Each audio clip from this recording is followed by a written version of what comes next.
Mama not doing the grad thing. Nope. No, Mama did the fundraiser. All right, well, Good job. I'm thankful that you all are here. Hopefully we have some time to talk through some important financial aid stuff to help make college and life after high school. And I'll explain what I mean by college in a second, but useful for everybody, and understand how to make it as cheap and, well, not cheap, but cheaper and as inexpensive as we can, okay? And so we're going to, just to kind of give us a little bit of context of what we're going to spend some time talking about today, I have a schedule for about an hour and a half. We might not need that much time. I'm going to try to, if we have questions, if we get done sooner, great.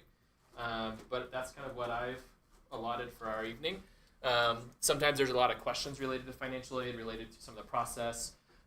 Just for our conversation today, and I'm speaking to you guys, but I'm also recording, so I'm also speaking kind of in generalities as well. But ultimately what we're looking at is the process from kind of a 30,000 foot view, okay?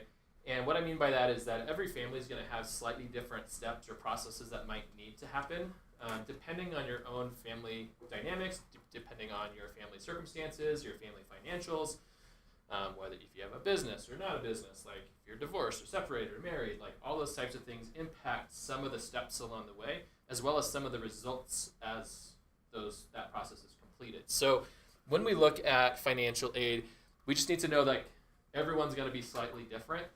Okay, and so there is some common elements that we'll fill out together and work on kind of in the same format as everybody else, but looking at results, looking at particular pages of the FAFSA might look different slightly depending on your family circumstances. Okay, but we're hopefully going to spend some time looking at what helps us do this. And so I wrote a code up here. You don't have to, but if you'd like to, I have on the screen. If you want to, if we're going and you have a question that pops up, you can actually log in on your phone or computer, type that in, and I can go back and look at questions and make sure that I address any questions. Obviously, feel free to type in too, but sometimes it's nicer maybe to type that in, or if it's like, hey, can you talk to me about that later? This is Joe, or something like that. We can set up a time to kind of go back and make sure that we have a conversation about some of those things. So I'm not going to leave this on the screen, and just people watching recorded or live. I guess if you're watching at home right now, you can, but not later, because this will only be active when we're actually in here. But that code will be up here on the screen if you wanted to do that. So I'll try to keep an eye on that as we go through. I'm going to copy it on this side Sure. since you're going to be covering it. Sure. So financial aid, when we look at this, financial aid basically is the terminology that we use to describe how we go about paying and covering the costs associated with education and or training after high school. Okay, and that's really the term that we like to use, not necessarily to pay for college, right? Because college looks very different depending on what your goals are, what your history is. And college could mean anything from a 4-year university to a 2-year junior college to a trade or technical program, and even some apprenticeship-based programs can qualify for some financial aid. Okay, so it's not just the stereotypical kind of quote-unquote college experience, but it's many of those different things. And so every student should have an idea about what financial aid is. And it's not a super interesting topic. I mean, it's interesting for most families because it's important for most families to help offset the cost of college. But it's not like a rah-rah shishkumbah, like stand-up and dance type event. It's we're getting down to brass tacks, kind of talking a little about taxes, about process, and things like that. So we'll break down what that looks like. But to kind of start us out, I want to give you a picture of kind of what the ultimate end process results in. Okay, and so it starts with this way that schools and programs calculate how much it actually costs a student on average to attend a college or university. Okay, so when we look at that, the ultimate number that we're looking at is this cost of attendance. I'm going to briefly highlight it. We'll watch a short video that kind of gives you a visual as well. But this cost of attendance, sometimes you'll see that called COA. Okay, if you're looking stuff up, or if you're like, what's the COA of Cal Poly? That will get you this cost of attendance. There's a lot of acronyms in this process. Okay, so that's one of them. But that's basically the addition of direct costs. Direct costs are the things that, kind of most people think about when they think about financial aid. Tuition, room and board, okay, some of those big ticket items. Okay, when we say room and board, I just want to note too, sometimes people don't know what that means. It's kind of an old school way of saying how much you're going to eat and where you're going to live. Okay, so So room and board is your food and housing. You add that to some indirect costs. Okay, so that's not going to be billed. Okay, so that's not usually part of your tuition package that you get from the college itself. So the indirect costs are going to be books, supplies, miscellaneous transportation fees, car insurance, things like that, and then personal expenses. Okay, so the colleges and organizations have this calculation based on an average student, and that'll be important later, but an average student in that area that takes into account all that stuff for that particular year. Okay, so it does change depending on the year. If the tuition goes up, cost of attendance changes. If significant changes say happen in that local area and the cost of living goes up, for example, some of this stuff, housing and food, and sometimes transportation goes up. Okay, so it does fluctuate. They add those two items up, and that comes up with this overall cost of attendance item here.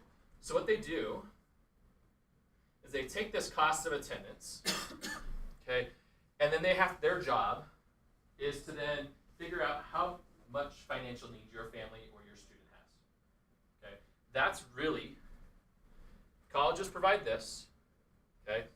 This, and we'll talk a little bit more about this later, I crossed it out because this used to be called EFC, or Expected Family Contribution. That's what the old FAFSA, the application we'll talk about later. It's now called another acronym, which basically means essentially the same thing. They just needed to update all their documents, I guess. Now it's called SAI. So when we hear SAI, that basically means how much the government says, based on their federal formula, your family can reasonably expect to contribute annually to your child's education. Okay, so that SAI is basically the thing that we get back from this big process called the FAFSA. Okay, so that's really all it is. Cost of attendance from the college, SAI from the FAFSA. They subtract those two numbers, and that equals your financial need. The colleges then will use that number to determine how much things like scholarships or grants you might get, any loan offers, things like that, to determine how they're going to come up with meeting this financial need. And their goal, this number could be any number. If this is a high number and this is a low number, this might be, it might be, pretty high. You might have a high financial need. Okay? So ultimately, their job is to try to make this financial need and how much you pay at the end of the game zero. That's their goal. They'd like to make them even out, and that's good. That's the target. That means that your need is covered in some form or fashion. Okay. So when we look at this, I'm going to show you this video, and hopefully it's not too loud, but let me load this up. This will kind of give you a little bit more visual look at what this is talking about, and hopefully it works. We'll see. Pardon any ads that tend to pop up in YouTube videos. One of the most confusing things about going to college is figuring out what it's going to cost. You may have heard about your school's cost of attendance, but what does that mean? Is it the same for everyone? Do you have to pay all that? All good questions. So let's talk about how the official cost of attendance, or COA, could differ from your actual cost to attend and how it is used to determine your financial aid offer. Federal law requires all schools to calculate an estimated average COA for one academic year. It varies by school and is different for each academic year, but all COA generally use the same categories. First, there are tuition and fees. If you're going to a public school, you will notice there's in-state tuition and out-of-state tuition, which is usually higher. Second, there's room and board. For students who live on campus, that includes the average cost to live in the dorms and meal plan. For off-campus students, it is an estimated housing and food allowance. Next, books and supplies. Schools usually base the price of textbooks on an average of books sold at the college bookstore. Then, transportation. This is usually an average of all students' costs to get to and from school, which can vary widely. It's a good idea to calculate your own transportation costs. Finally, living or personal expenses. Living expenses encompass basic things like your cell phone, clothing, or entertainment. The official COA is different than what you will end up paying because the COA is just an average of what your school could cost. Your actual school costs may be more, or they may be less. For example, at most schools, it will cost you more to choose a single dorm room over having roommates. Or choosing a more comprehensive meal plan versus the average plan could increase costs. and many students may pay less than the cost of attendance. This is because the financial aid you qualify for is based on your school's COA. Your financial aid is calculated by subtracting your expected family contribution, or EFC, from your school's COA. Your EFC is the cost the government expects your family to reasonably contribute toward your college education. It is determined by the Free Application for Federal Student Aid, FAFSA. For example, if your school's COA is $35,000 and your EFC is $10,000, you are eligible for a maximum of $25,000 in financial aid. Schools can offer you up to this amount of need-based financial aid. The amount will vary based on availability of funds at each institution. You may be concerned because your financial aid doesn't cover all the costs to attend school, but there are still options. Seek out additional grants, scholarships, and federal student loans. Then, do your research and consider a private student loan to fill the gaps. To learn more, visit collegeavstudentloans.com. See if I can get out of this. There we go. So that kind of gives a little bit of a picture of what the calculation and the big broad formula of what the colleges are trying to then work towards meeting. And it's a whole lot more complicated than that, but in the grand scheme of things, that's their goal, is they'd like that big need column to meet the financial aid that you're awarded. Okay?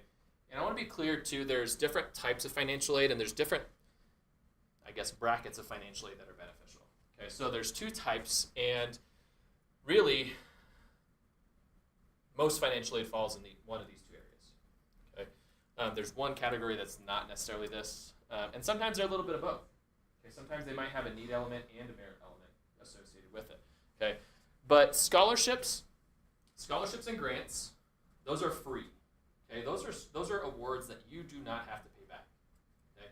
The college or scholarship organization will grant you that money based on how well you played a tuba, or how strong your math skills are, or how much, like what your GPA is, for example. And so usually these things are going to be paid directly to the college, or realistically like a discount. Okay, so if a college awards you a grant, say a $30,000 grant for being an awesome student, they don't walk up to you and give you a $30,000 check, have you cash it, and then have them give them $30,000 back. They just knock it off of the tuition amount. Okay, so it's more like a discount code than like a scholarship where you get a check. Scholarships are usually somewhat, and usually when we say grants and scholarships, grants are typically need-based primarily, so like you need something financially to help you access school, where scholarships are typically merit-based. So sometimes when you see those different words, that's an indicator of kind of what and how you might be qualifying for some of those things. Need-based is based on how much or how little maybe your family makes or has in the bank, or their 529s or different financial elements. That's usually what they're looking at, and they're getting that information primarily from two places. One is a FAFSA, and one is the CSS profile in some small circumstances. Okay, we'll talk more about that in a few minutes. But those are some of the two primary types of aid between merit and need. Okay, and so when we look at the types of different financial aids, we talked about grants. Again, free money, that's what we want to see. We want to see the money that we don't have to pay back. You also have the scholarships. That's typically that merit-based thing. It's kind of like an award-based program. All right. Sometimes, though, grants and scholarships do come with stipulations.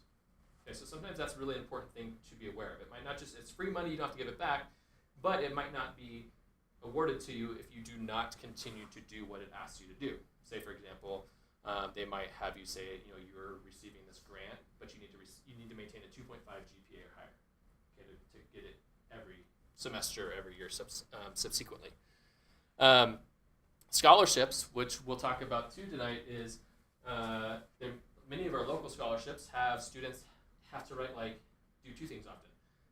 Write a thank you letter to the donors, usually in the year that follows, and then also submit annual proof of enrollment. Okay, so there'll be some follow-up items to keep your scholarship money coming. Okay, those are the ones that we love to see because that's usually the big money, the money that we don't have to worry about paying back later. So we like to see grants and scholarships. The next one down, if you see this next row here, the next one down is really the loans and work study programs. So loans are kind of the bad four-letter word that most people don't like to see related They are things to avoid if we don't need them, but the reality is that 80 to 90% of families in America need to rely on loans at some level to access education after high school. Okay, the thing is that we tend to see kind of the horror stories on the news, and of course the news doesn't blow anything up, right? They don't make any big deals about anything.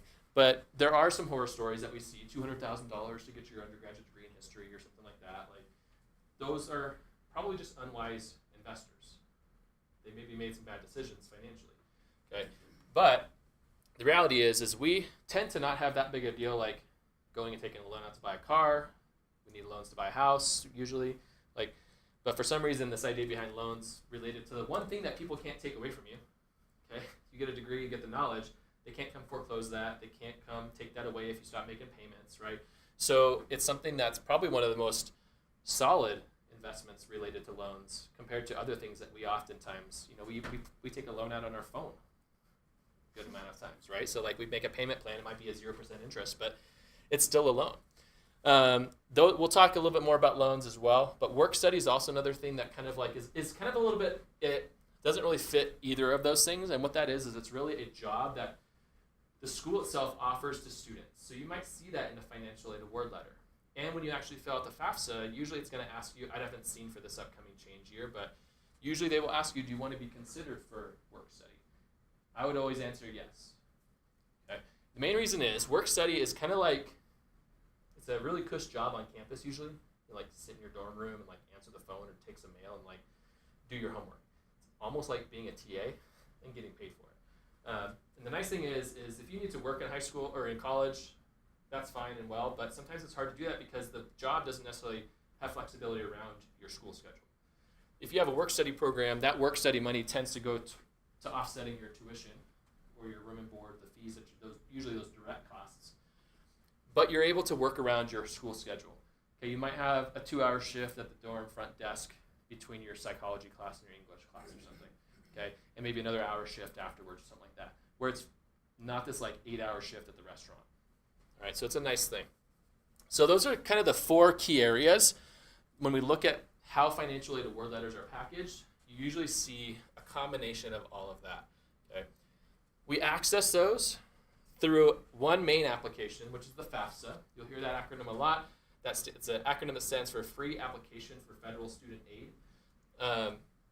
That is the form that goes to the federal government. That's the form that all high school seniors have to actively fill out or actively opt out of filling out in the state of California. And the primary way to get both need-based and merit-based scholarships and grants and loans and work study. The other one in the middle there is called the CSS profile. And that one is much less common, but I do want to mention it because it's a separate and more intense version of the FAFSA, basically. The CSS profile is required by probably about 200 to 300 schools across the country out of, say, 3,500 schools. And they're usually the most pricey, most denial-friendly, hoity-toity schools that most people... Yeah, so CSS profile, it's a College Board application, so it's actually through the same organization that offers like the SAT, the AP program.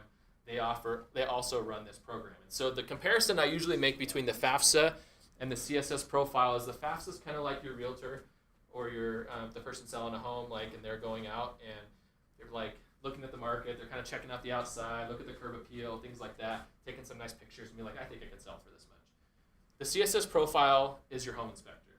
They're the people that are going to come rip up the carpets, check in the basement, look in the attic, check for mold, check for all the things that hide beneath the general shiny exterior. And it's much more in-depth related to how much information they need from you to fill out that application. It's a painful application. It's really painful, yeah. But to be fair, as much as it's painful, most of the schools that ask for it most families that actually do it for schools that need it tend to actually get more money from it than not, because it actually does get into the nitty-gritty of what a more realistic and accurate picture, especially in places like where we live, where our cost of living is very high, the cost of housing is very high compared to other areas. the FAFSA does not account for cost of living, does not account for cost of housing. It doesn't account for a lot of the elements that come into play with how much it costs to live in a place like Tahoe, where the CSS profile does take a little bit more of that into account. But generally speaking, it's just something to check for as students are applying. And the other reason is because the application deadline is usually tied more to admissions than later on in the school year. So it's an earlier fall application typically. So if there are schools, and a simple Google search, CSS profile schools, will list all the schools and what they need from it on there. And I'm happy to help you if you have questions about that as well. But yes, it is a beast. FAFSA will not be as hard as that, promise you that. But it might not be without its little hiccups because they changed it this year. We'll see. So the other thing that sometimes often comes up across schools across California, and this is mainly a California item, but the FAFSA is a federal document. It applies to all 50 states. Students that are U.S. citizens fill out the FAFSA. If a student is not a U.S. citizen, they are not eligible to fill out the FAFSA. Okay? And so what that means is they're not eligible for federal financial aid. So California says, nope, screw that. We're going to support students to access school, whether or not they're citizens. And they created a separate but similar application called the California DREAM Act. And so that application is open to students who are not a U.S. citizen. One key thing in that process, though, is the student is the key person in that equation. Okay, a student has to be a citizen to fill out the FAFSA, but not a U.S. citizen, they'll fill out the California DREAM Act. The parent does not actually matter in this equation. Okay, parental citizenship does not matter. If a student is a U.S. citizen and their family is not, for any reason, they will still fill out the FAFSA and can qualify for all federal financial aid and many of the other programs. Okay, and they actually changed one good thing about the FAFSA changes. They did change some elements of that process for families who are undocumented. So that's just the big deal, is knowing which form you're going to fill out if that pertains to you. So this is kind of rough, and just note that this year is very different. Overview of what a typical annual financial aid timeline kind of looks like, especially for seniors. But just remember, this process happens every single year. Financial aid is not a one and done thing. It's something that you will do basically every fall. We'll be back to the October 1st window starting next fall. But in the fall timeframes, right now, for this school year, this graduation class, the CSS profile is the main thing that happens in the fall. And by fall, I usually mean before November, early December. Okay. Once we hit winter, which it kind of feels like we're hitting winter right now, but usually in December, after Thanksgiving, really, this year is when FAFSA will hopefully come out. They're still kind of like up in the air with that, but they've said mid to late December is the expectation. They've said that several times, so I'm assuming that's probably pretty close. The DREAM Act will also open up at that time, meaning that's when students and families will be able to start this process of filling out that main financial aid form. Right when we return from winter break, our local scholarship, the Tahoe Truckee Community Scholarship application, will also be opening up. We'll be getting that into students' hands. That usually has about a 2 to 3 month window to submit applications. It's usually due towards the end of March. But we expect, they've told us that they're going to have it ready for us kind of right when we return from winter break. Okay, so in that early January timeframe, students will be getting their hands on it and should likely start working on it. I do want to encourage that every student should plan on completing that application every single year, and I sit on the committee that kind of awards them. Every single year we have certain scholarships that have stipulations, right? Scholarship donors say, I want this to go to a student that's going into a trade or something like that. And sometimes it's large money. It's $5,000, $6,000, $7,000 potentially. That doesn't get awarded because students that would have qualified did not submit an application. Okay, so it's really important that all students, I believe every single senior at North Tahoe High School, should complete it because they do their best to make sure every single student gets something to the best of their ability. In the wintertime also, once you've submitted applications, most students' applications are pretty kind of wrapping up around December, January for the most part. Start to look also on school websites, and when I say school, college websites. So look at a lot of times schools will automatically consider students for most of their internal scholarship processes. Sometimes there's a separate application you have to complete. Okay, and it's your student job to know that. And so part of that process means you're going to have to look up those school financial aid websites and admissions websites, and they usually have a link directly to say, an internal scholarship application that could have some requirements. Usually they're pretty simple. Most applications that I see that are like outside of admissions, they don't really have you write tons of stuff. Usually they don't really have you like do major essays, but they have you submit something. Okay, so it's something to look for. And then you can also spend some time looking more regionally or local scholarships outside of some of those organizations. If we get solicited scholarships, we do try to send those out, and we create a spreadsheet that we have like linked on Google Classroom and stuff like that as stuff comes in. Generally, though, when we talk about scholarships, local, regional is really kind of where I think students should probably spend most of their time. When we start looking at like the Dr. Pepper kick a field goal, win $1 million at the Super Bowl type scholarships, like that's really a sweepstakes. It's not a scholarship. And so it's something that you have to look at the return of time and investment that you're putting into that. Many times you might actually earn money elsewhere by going and volunteering or engaging in your extracurriculars or your schoolwork versus sitting 2 hours and typing in random essays for the McDonald's scholarship and the Coke scholarship and things like that. Okay, the competition level in terms of like the sheer number of applicants for those things and just like how infrequently students actually get something like that usually makes it not a very worthwhile investment of time. But if your student's sitting around playing Netflix and things like that, sure, have them fill out some applications. Just do it with some care. There are some scams out there related to scholarships and stuff, so just be wise when you're filling out information. Generally, they shouldn't be asking for things like PIN codes, social security numbers, stuff like that. In the springtime, okay, so this year, December, and they've actually pushed out kind of the priority deadline in California from March 2nd to April 2nd because of their delayed time frame. So that window of time is your magic window to get the FAFSA completed. My suggestion is try to get it finished normally by like the new year, but now it's going to probably be end of January would be a good target. Okay, it shouldn't take super long from what we've heard, but there is some stuff that has to happen, and if you get it done by January, you should have plenty of time before that deadline. And it also, if you've already been admitted to schools, many times those schools will start processing admissions and award letters as soon as they receive that FAFSA. Okay, so it could be within 2 or 3 weeks after you submit it that you get a financial aid offer back from schools you are admitted to. Okay, in the spring, double-check scholarships are completed and submitted. Our local scholarships, just so you know, it is kind of more of a two-step process, and sometimes that's a hang-up for students. There's a general application that matches you with scholarships. Fill that part out to the best of your ability. But then you have to go back in, and there are oftentimes secondary steps that students have to do based on the scholarships they've matched to, say on location or where you live or what your future major might be.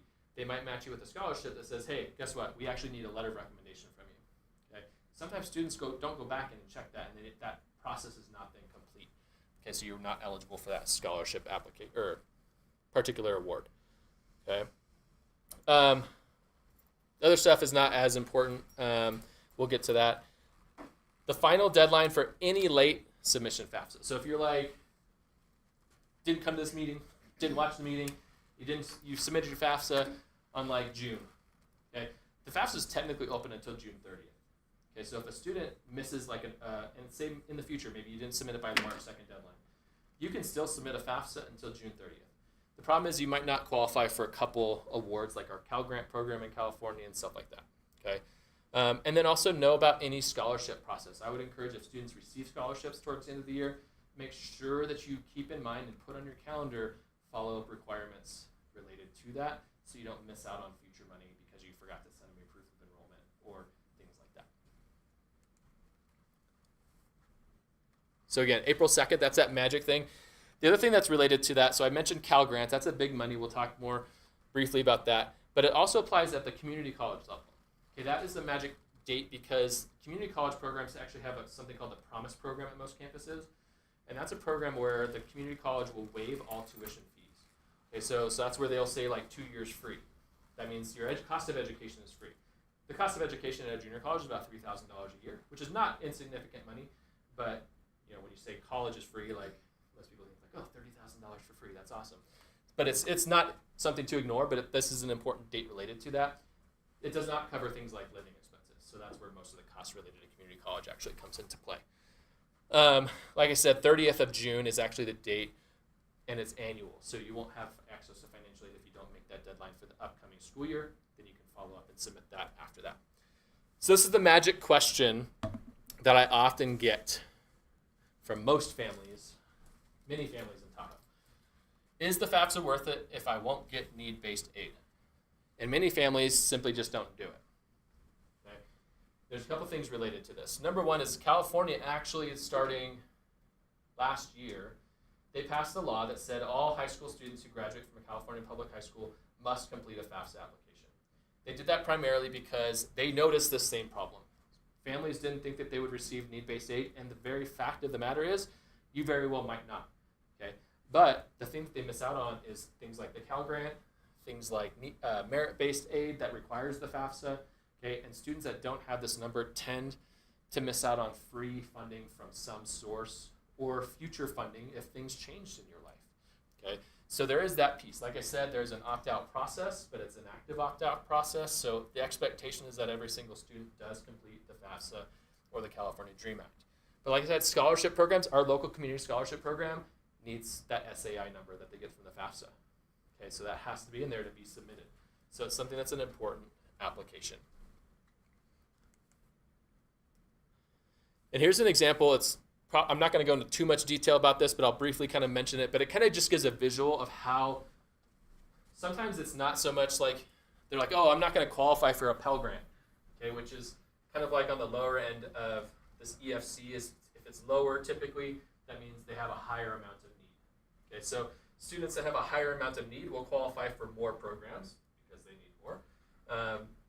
But as you can see, as students get up here, they still qualify for institutional aid, awards from the college, middle class scholarships, which helps cover the cost of tuition at, say, like a UC, and stuff like that. So it is something that it's still well worth it to actually go.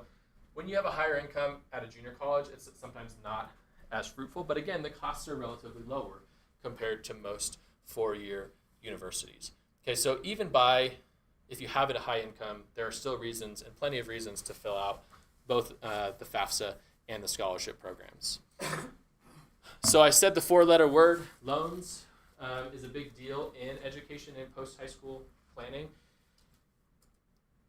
We do want to avoid it, but it's really not that easy to do it. Okay, most families, unless you have a fully funded 529 sitting in the bank or grandma or grandpa are covering it or things like that, most families need to borrow at some level. All right, and it's more about doing it wisely, just like investing. We want to do it wisely versus, making mistakes and doing that poorly. Okay, those are the examples that we see in those kind of horror story news pieces. So let's look at this example. So in this example, a lot of numbers up here, right? But I'll walk you through it. So in this example, starting in the upper left, okay, and this later on I'll show you some actual financial aid award letters and walk you through kind of how to read them as well, because that's an important piece. If you can't understand what's being offered to you, it's hard to make wise decisions about how you're going to spend your money, okay, which is important. So this particular school, this is an expensive university, right? Cost of attendance annually. Again, this is not 4 years. This is every single year. So that's an important piece to get through our head when we're looking at this. Because sometimes people will be like, oh, I can make that work. And then you multiply it by 4, and you're like, that might not be as reasonable as I thought, okay? But cost of attendance was $90,000, okay? So super rich, hoity-toity school that has very high expensive cost.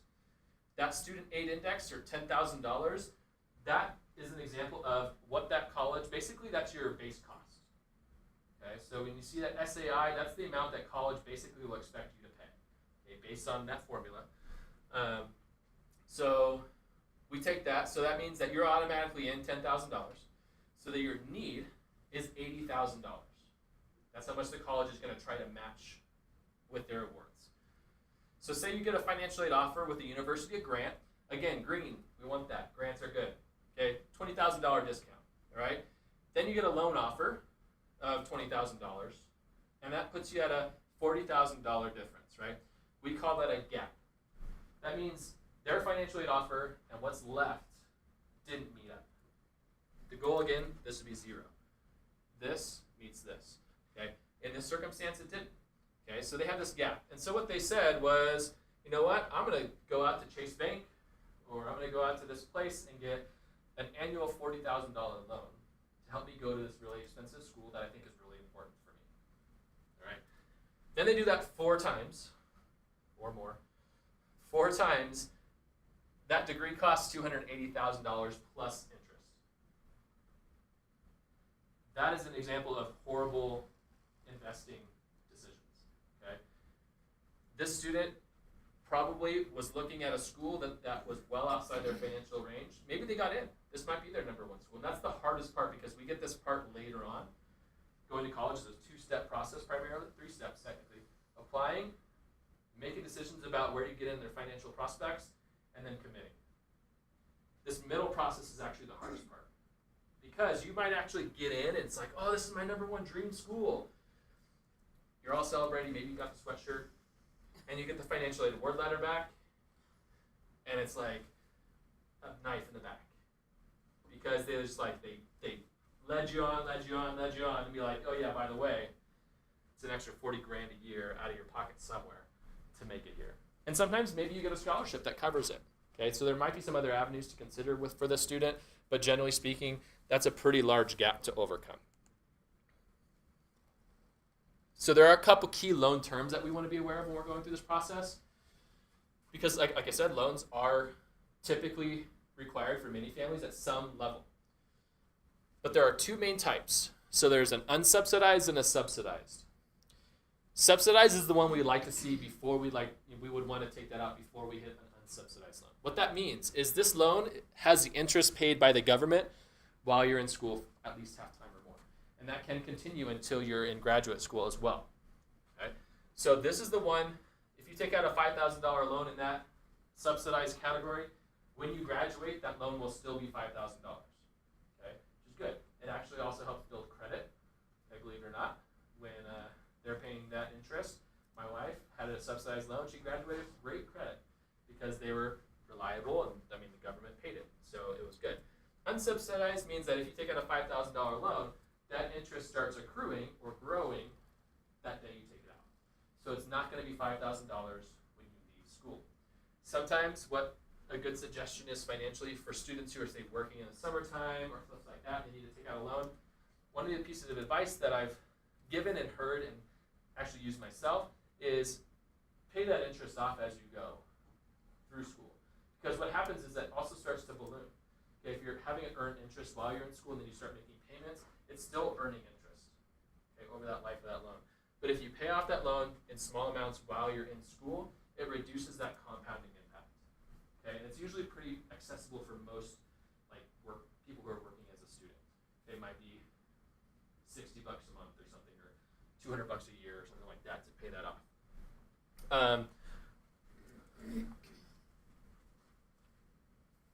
Some other responsible student borrowing strategies that are important when we're looking at a financial aid award. So we want to look at needs versus wants.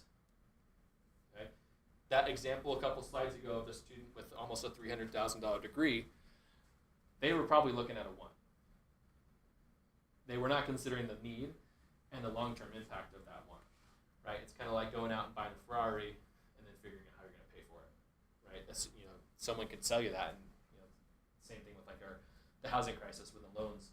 They were giving subprime loans to everybody, right? So you got to take this knowing that you got to have the long game in mind.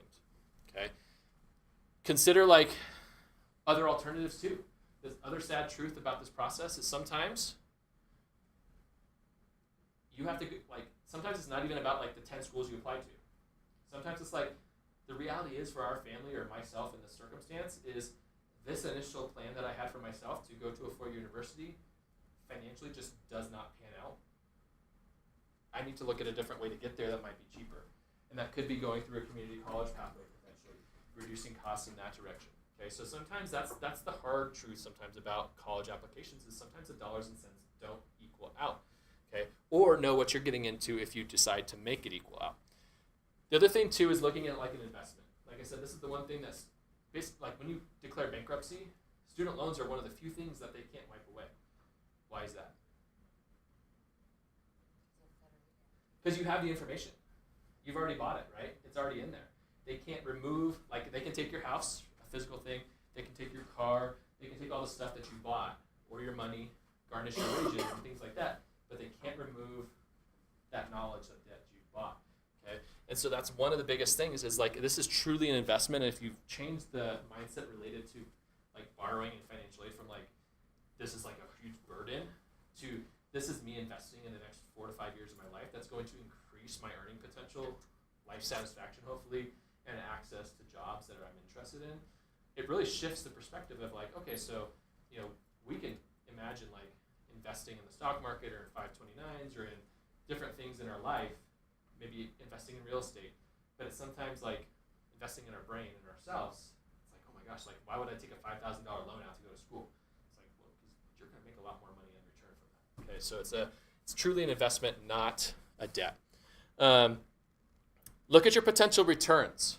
And this is an important thing. I kind of pick on history sometimes, but like if you go to school and you get a $300,000 degree in history, that either means you're going to go get a larger amount of debt to go to graduate school, or history degrees generally are not the highest paying degrees out there.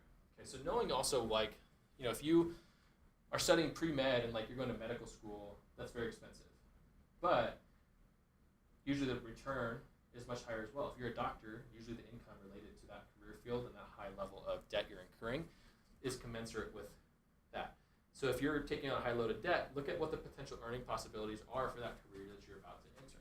Does it make sense in the long run? And then only borrow what you need. Okay, so when we look at the financial aid award letters, they'll spit out usually the maximum. Like here's a $5,000 loan. Say like you really only need $1,000 to make this work. Don't take out $5,000. Take out $1,000. You can take out iterations of that award.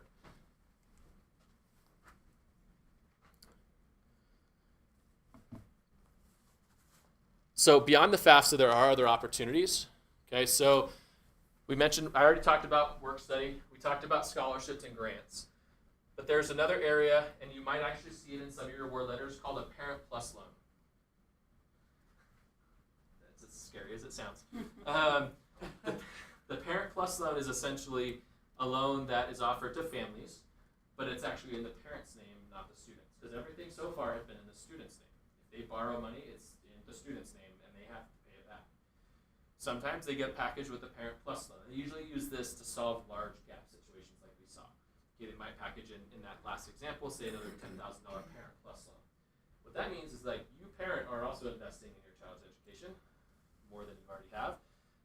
And that type of a loan actually is credit bearing. So like you have to have decent credit to qualify. And it does have some different interest rates, but it also, it could potentially solve a small gap issue. So I wouldn't encourage large amounts of borrowing in a Parent Plus loan, but it might help in a pinch, for example.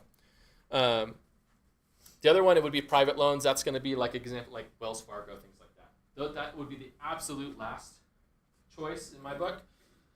And I think if you get that far, it might require some additional thinking and conversation for your family. Like that might not be a reasonable next step for most people. Okay, because that, we're going from 6-7% interest rates to 17, 18, 20% interest rates. Okay, that sometimes gets pretty out there. Average student loan is 6 to 7% interest rates. Mm-hmm. It's set annually, so by Congress, and so for federally backed interest rates, it's about that. So between 4 and 7%. That's insane. What it's been. Yeah. Yeah. Okay. Yeah. So, but again, if you get those subsidized loans, it's much more manageable. Yeah, that's usually pretty average. But it's triple that if you go outside of there. Okay. Yeah. If I buy a car, not an education. But okay. Yeah. Well, I bought a car too, and it's 7% now. It is. Like it's Everything's every, 7% now.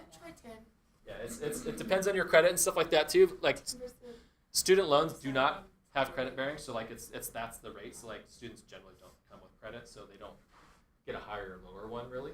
But it is locked in for that year by Congress. Basically, they set those federal loans interest rates. Yeah, it's not a small investment, but it's something to take serious. I was never aware the interest rates were that high in a student loan. I thought they were like 2%. Yeah, 3%. I think they should be 0%. But Should be, absolutely. Yeah, but I don't make the rules, unfortunately. So let's dive in a little bit to this FAFSA piece, because this is actually there are some important changes and different things to be aware of. The actual process for filling out the FAFSA for this school year and beyond with this new format and change, in the grand scheme of things, will actually simplify it quite a bit. They literally called it the FAFSA Simplification Act. But the non-simplified pieces is that it's brand new, so like no one really knows what it looks like. It's clearly delayed, and the federal government changed something, so there's always going to be something wrong with it. Okay, so ultimately, what they've gone from, though, is about 138 questions on the old FAFSA to what they're saying is 36. Okay, so even in that sense, it's going to be streamlined. They've also, I think, cleaned up, from what I've learned about it, some of the more confusing elements of it, because no longer, in the past, there was one application and everyone kind of just like piled onto it. Like the student would log in, the parent would like log in as a student, fill some stuff out.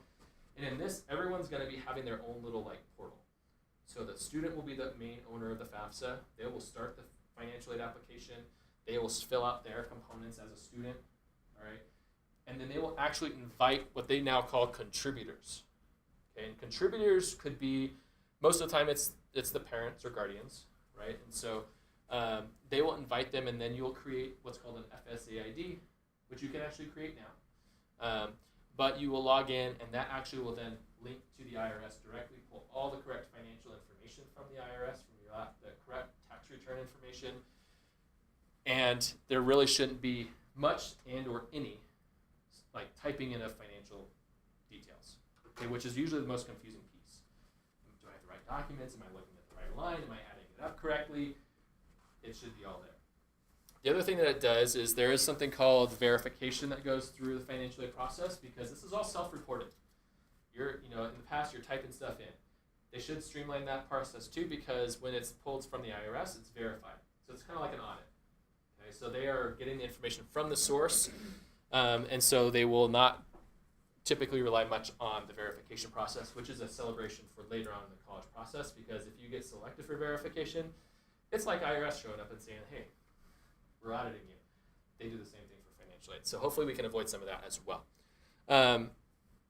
So there is some information on here. I'm going to come a little closer. Sorry, it's a little bit small. All parties, including the contributors, must consent. That's a magic word in this application, consent. And so when you use this tool, when it asks you to consent, you should. If you say no, you will not be eligible for financial aid. That's essentially the result. Okay. So if a parent does not consent to having their information shared with the FAFSA, your student will not qualify for federal-based financial aid, or all those things we just talked about generally. Okay. So it's really important. And then when a student submits their element of the FAFSA and actually invites their contributors, you will need to get some specific information from the parent or guardian in reference. Okay. So the legal first and last name, and it's got to match some stuff. The date of birth, which most people don't know their parents' date of birth. Okay, definitely don't know their social security number, and may even not know their email address. Okay, so that's all information that you might want to start kind of like getting together to share with your students, so that when it gets time to actually invite them, you have that ready to go. Okay, it does need to match what you enter on this account creation, which is all legal documents anyway, so it should be your legal name, legal social security number, all that stuff. So if students go by nickname, for example, no. Like whatever's on your social security card should be what you're typing into documents like this, federal documents. Okay. This is an example of kind of an email or notification that you'll get as the parent or guardian from your student. So it'll show up like this, and then it will talk about, and you'll actually create, you'll click the login button, and if you haven't created an FSA, basically an account, if you have not created your account yet, it will trigger you to do that. The account creation process, just so you know, does take about 24 hours. Okay, so if you expect to click that, type in your information, and then continue on with the process, that's not going to happen usually, because they actually do verify it against Social Security Administration information. Okay, so they tell us about 24 hours it takes. It depends on the time of year a little bit, but you can expect that. which is why you can actually go create that now. If you wanted to, you can create your FSA ID, students and parents, but treat that account like you would a bank account, an important document like a PIN code or social security number. If someone gains access to that, they gain access to a lot of private sensitive information. Okay. Sometimes people are concerned about, say, submitting this information to the government. They're like, hey, I don't want to put all this stuff in the government stuff. Surprise, they already have it. Okay, so I mean, like it's all the stuff that you do on the taxes anyways. It's your social. They already have it. Like, it's nothing that they don't have, so don't worry about that element of it. There are some elements, too, about, like, say families are undocumented. There's some concern, and an understandable concern, about submitting information here as well. Historically and consistently, students who have submitted financial aid information, they do not share information outside of that administration to support students accessing college. And so I am confident that the information is safe and secure, and I think history has shown that, but I can understand the concerns related to it. This is also, when you actually get in, it's going to ask you all this fun legalese type stuff.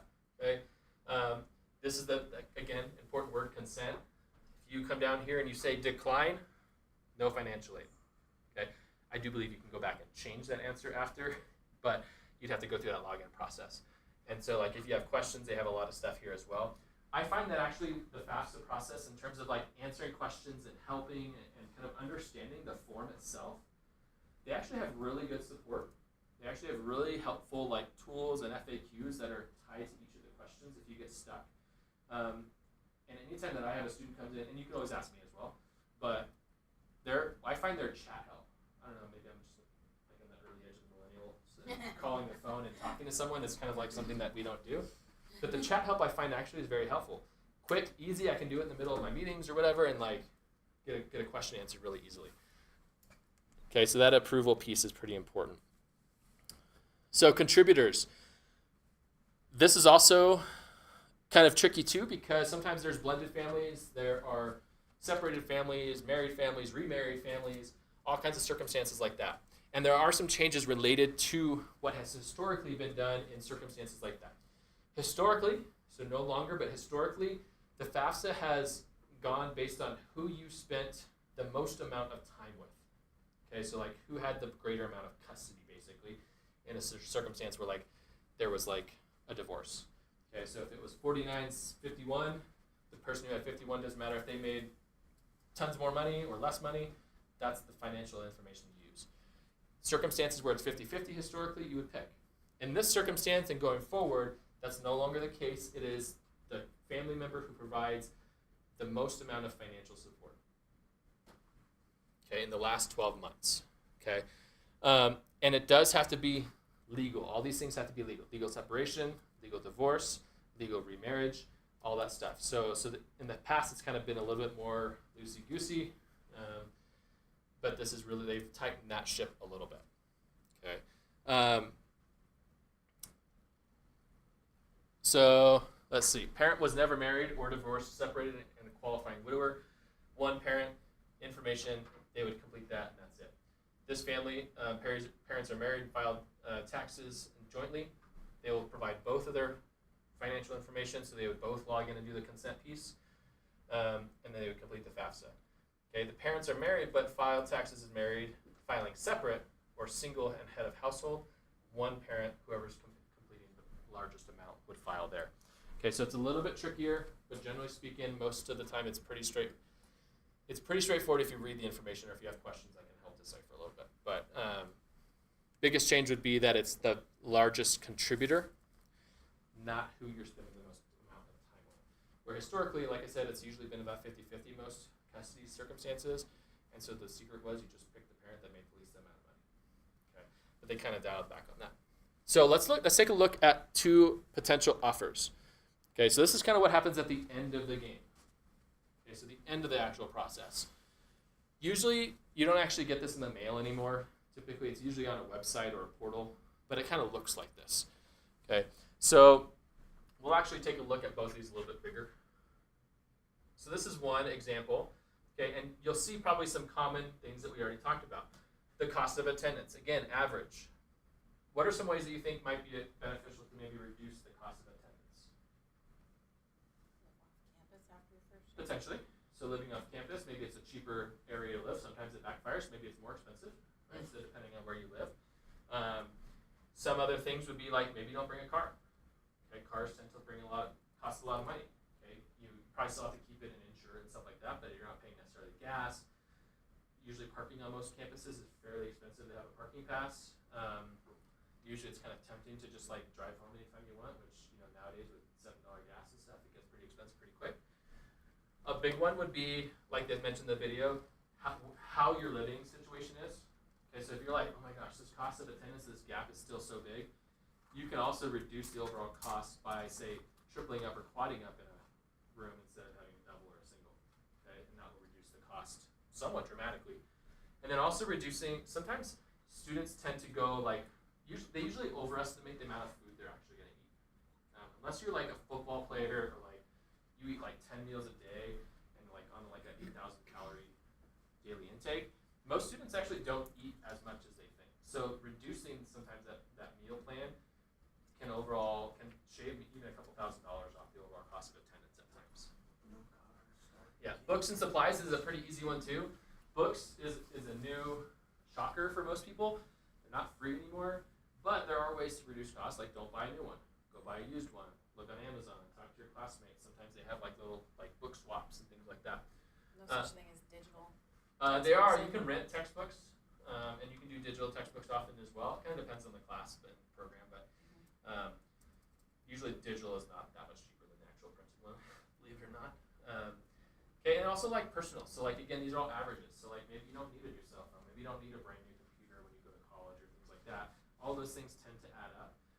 And some of these things also, especially this as well, some of those scholarships that you apply for can actually help offset some of those elements as well.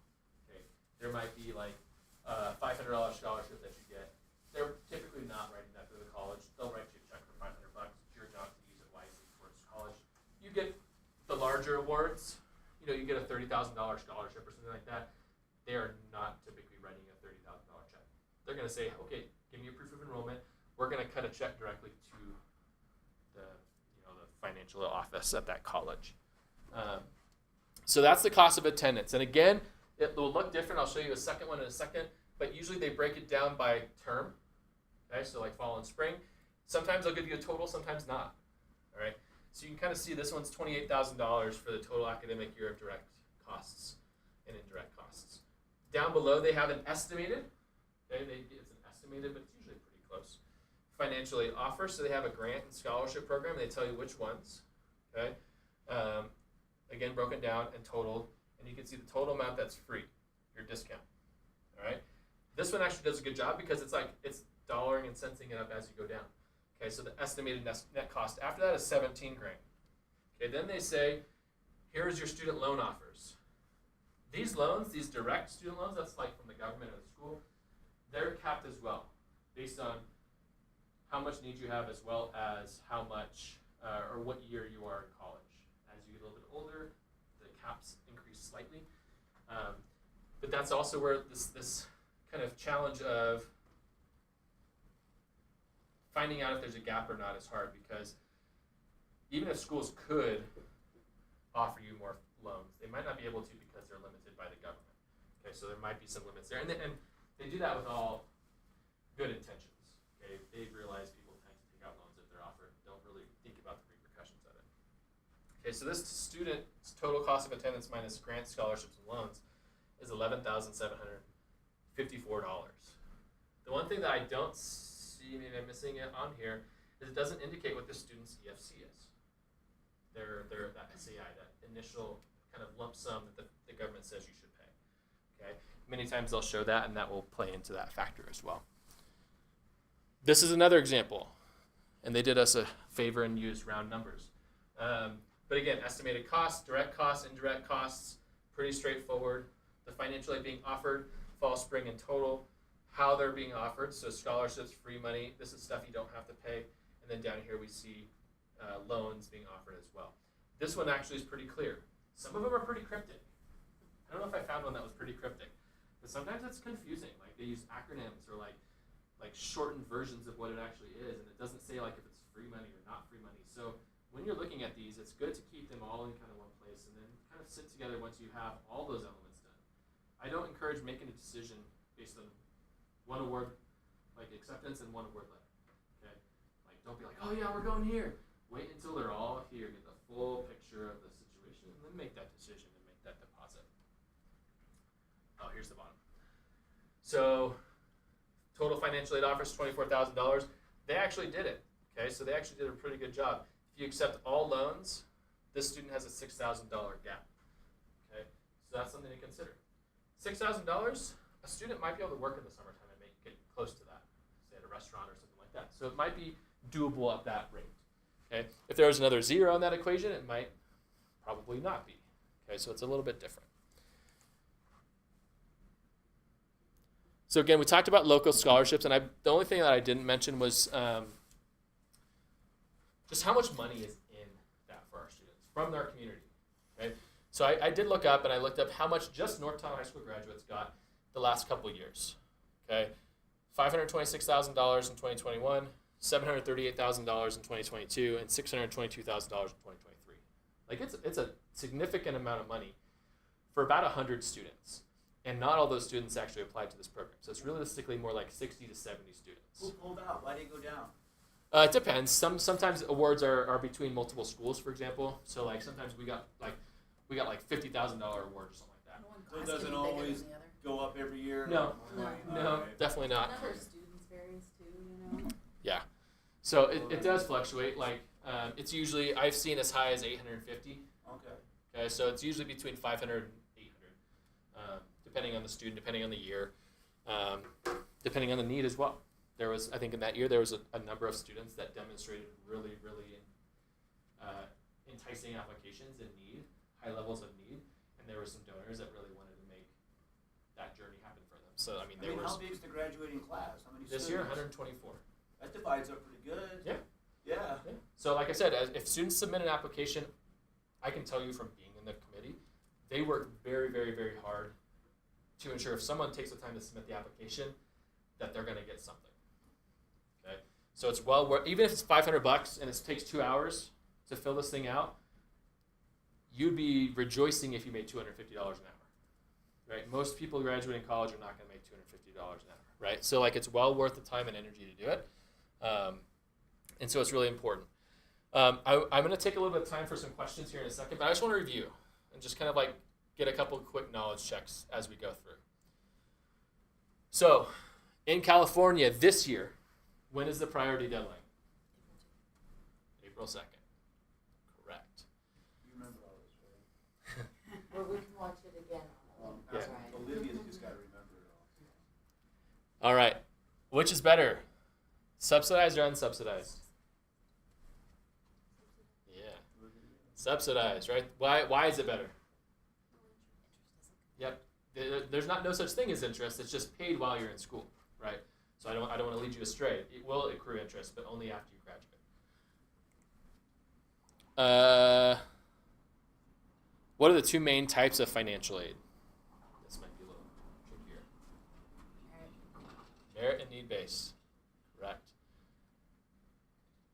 And last one. The student is not a U.S. citizen. Which application should they complete?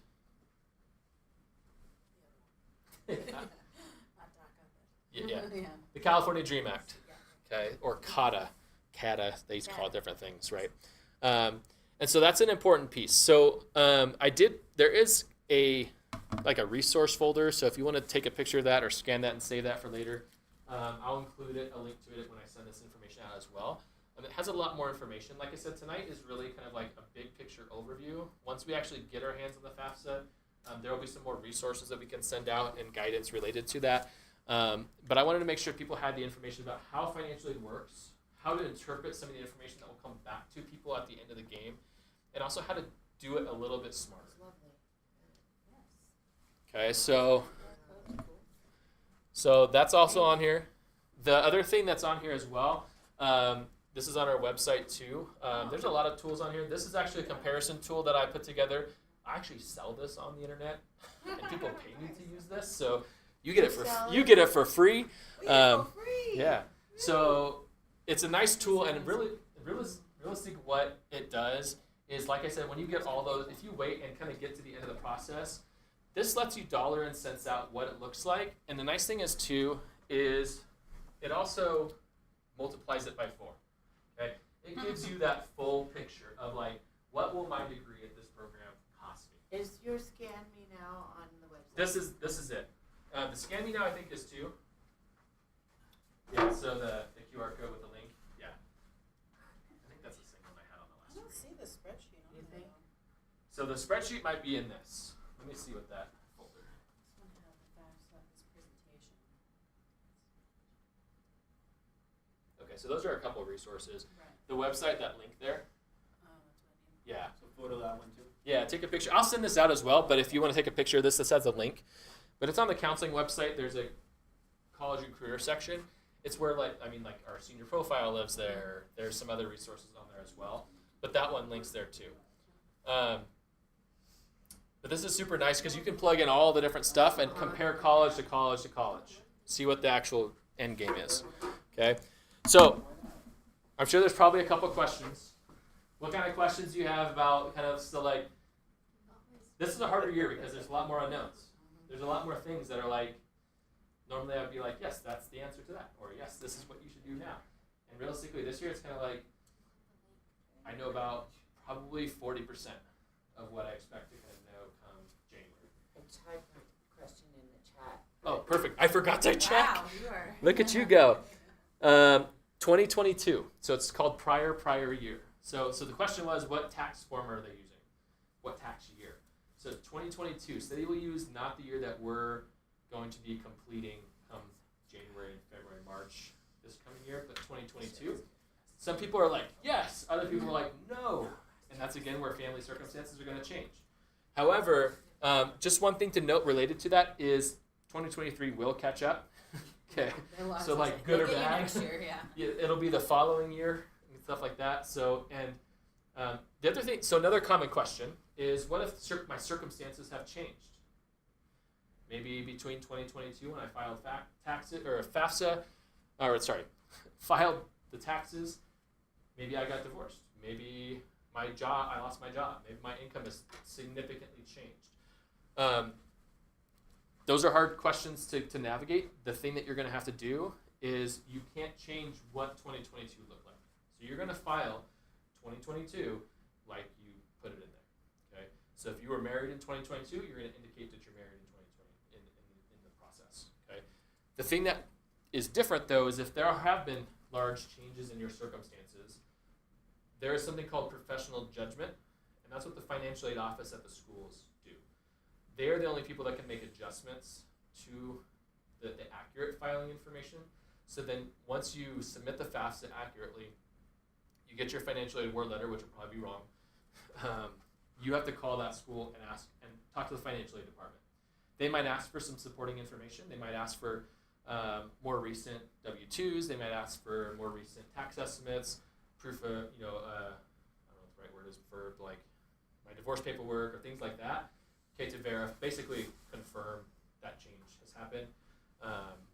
But there is an avenue to essentially correct some of that. Okay, I don't want to pretend like it's going to make night and day difference. It might not. Okay, but it will be taken into account, and they should be able to adjust essentially that student aid index number that they have at the end. They can do that at the college level and make it more accurate to what the current circumstances are. Okay. Trying to think of what some other common questions usually I are. I asked. Oh, yes. Have the students use a person?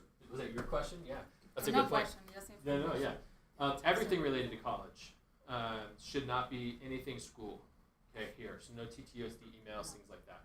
Okay. Everything related to life after high school should be an email that you have access to in life after high school. Okay. Everything is legal information. So like again, no nicknames. If there's a hyphen in your name, hyphenated. If there's like 3 last names, put in 3 last names. Like it should match what's on all of your documentation legally. Believe it or not, you have to check your emails. Well, so the kids, they have access to their Chromebooks. Uh-huh. And pretty at school, and that's pretty much the device that my son Yeah. has Uh-huh. for now. So, So they can have a home Gmail account. can There's he that view his recently you Gmail, his personal Gmail on his school Chromebook? Oh, I believe so. I've seen it. I thought. I'll double Last check on week. that. But Last week, Tyler tried to log in because he does have he But when created you even a fill special the- one. He couldn't get on. when you fill the form, you're gonna attach that email. Then he can look at the email on Yeah, the phone. any It other- doesn't matter. Yeah, he might not be able to like It's just to add it to the fill the Chromebook form. account. But he can is that complete just the my kid? FAFSA. Because all of a sudden, this I don't I'm know, not kidding actually. you. Just this last week, he's like, "Oh my god, I can't access my private Gmail anymore." It's I'll- possible. Chromebook. They didn't do it all kinds They of have been updating quite a security. bit. Yeah, They've added like yeah. multi-factor authentication and all this other stuff. So all this- again, that's the only thing he's using also. Yeah. So it's kind of a So he problem. might have to like check emails on a different device, Yeah. like a phone or something like that. But he can still complete the FAFSA on the computer, which would be easy. There is a FAFSA app that will also be released on the phone as well. Well, then, are the kids allowed to forward from their personal email to their school? Yes. And vice versa. You should. Yeah. No, they can't send anything outside of school with their school. I thought we've email. tried being colleges on their kids' emails and things like that, so it should be okay. Okay. Yeah, I can. Those are good questions. I'm gonna write a note down and double check that. I have a question about like how the WUI plays into everything, and because we're looking at several schools that are not in California, but we absolutely need the WUI. Yeah. But it's like the WUI, you only get the WUI and not the merit. Like you can't get both, and you have to like. Yeah, every school's gonna Weigh be. all of So what you'll find is there's no continuity much anywhere in this process, and schools will all do things slightly differently. Oh, okay. So some schools will let you dip into both buckets, other schools won't. Oh. And so if you're not familiar, and just for posterity's sake, the WUI is called the Western Undergraduate Exchange. That's kind of like a tuition sharing type of program between Western states, so like Nevada and Idaho and Montana and places like that. And so that's a program that basically makes their in-state tuition and their out-of-state tuition meet in the middle. Okay, and every school there's not necessarily like hard and fast rules and requirements for it. Some schools have limited awards, so some schools it's like there's 500 awards for this or something. I'm making up a number, but there's 500 WUI awards and that's it. Other schools, it's as many people that qualify, right? And so it does reduce that overall cost of attending a school out of state.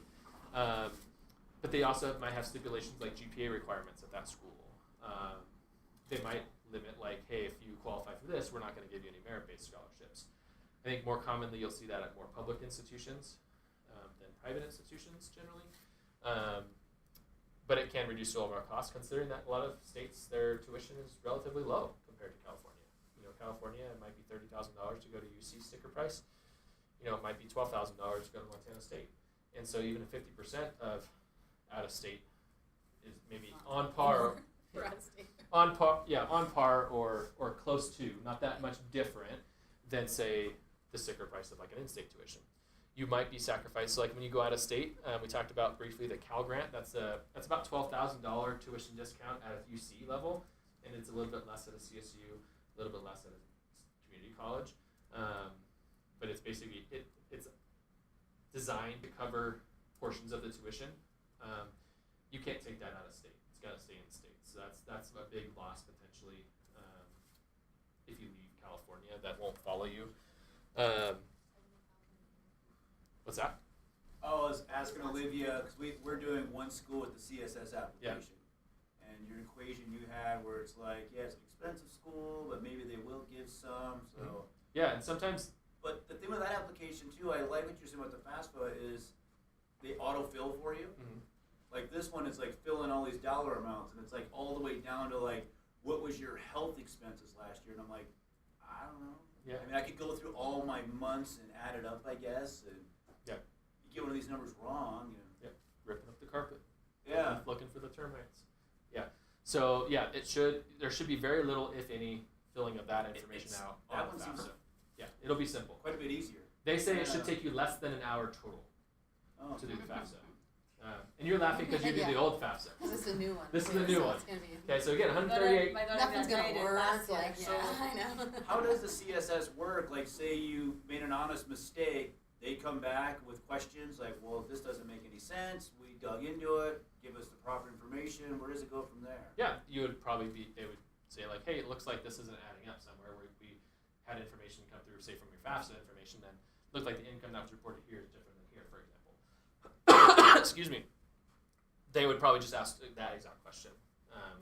They would probably essentially verify you. Say like, hey, we would need a copy of like your W-2s or the stuff that you submitted for your tax information, things like that, to verify the information is correct. And it's not like they're gonna like arrest you or something like that if it's off. They're gonna fix it and move forward, right? But it might affect.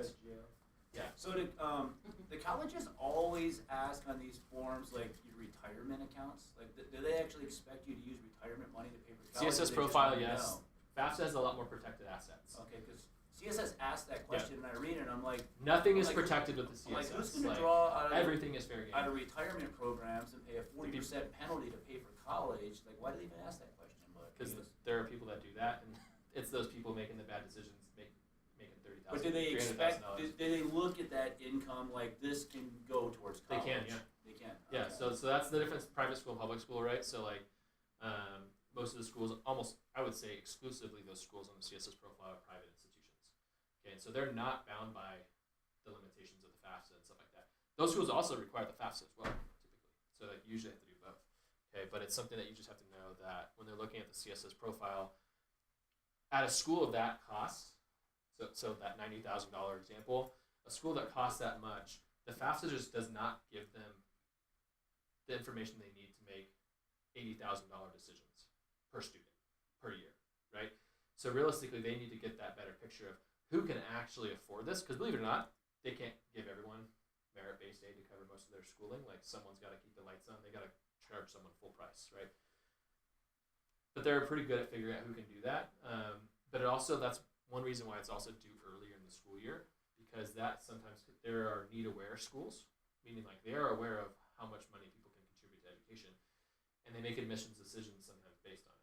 Because again, they can't admit 0 AFC kids 100%, or else no one can pay for school and they go under, right? They're a business, right? So like that's their business is educating, and so that's a hard thing to figure out. But yes, it's very comprehensive. Yep. Yeah, so it's definitely something that they go through, but it's kind of like the Common App's FAFSA the same way. Like, it's a one application thing. So once you do it once, if you have multiple schools, you pay $15 like College Board charges for everything, and it can go to multiple places. Same thing with the FAFSA. They did change also. Historically, you could only add up to 10 schools on the FAFSA. They made it up to 20 now. So you can, most students can fit most of their schools in their first run of it. Typical application numbers. But yeah, so that's, CSS profile is tough, and to be honest, it's not one that I'm as familiar with because it's much less common. Every year we get a handful of people that use it, but most of the time, I would say about half the time I get a question on it, and we can look it up. But yeah, we kind of sat down and looked at some of that stuff too. But it's a trickier one for sure. So when it's time to, once the FAFSA launches, is that going to be student motivated? Yes. Here you go, student. Here you go, student. Are we going to be made aware that Yeah. it's available, and so that we can say, "Hey, kid, I know how this is going to work. Yeah. Get over here. Let's do this." Yeah, so we'll send So out it's- notifications to students and Student parents. signatures and such. Just like with going on everything there. related to this process, everything is student driven. So- Students do the applications to college, students start the FAFSA, students do the scholarship application, students should be, they log into their portal to agree to go to this school. I mean, obviously they probably have to use your credit card to place So a deposit, you've got a know-it-all kid who thinks he's just going to know-it-all. What if they screw it all up all in the FAFSA? they have an expensive mistake. Well, but you're sent the link, and you're gonna link your taxes. That's the thing. There's The not student gonna will be, too if the it's gonna student be file so much more taxes. streamlined by not having to input your financial data and having. Yeah, and there are even in the old before you had to type in stuff like on the CSS profile, you're typing in financials, stuff like that happens. Like you added, oh crap, I added an extra zero, right? That happens. Accidentally, Yeah. and you realize that after it was processed. There are corrections. Like it can sometimes delay some financial awards just because they have to process the correction at that point. But it's something that like there are solutions if there are errors in the process. Like, hey, I've typed a number in my name on accident. Like, okay, we can fix that. But yeah, You're it gonna is link your student driven. taxes.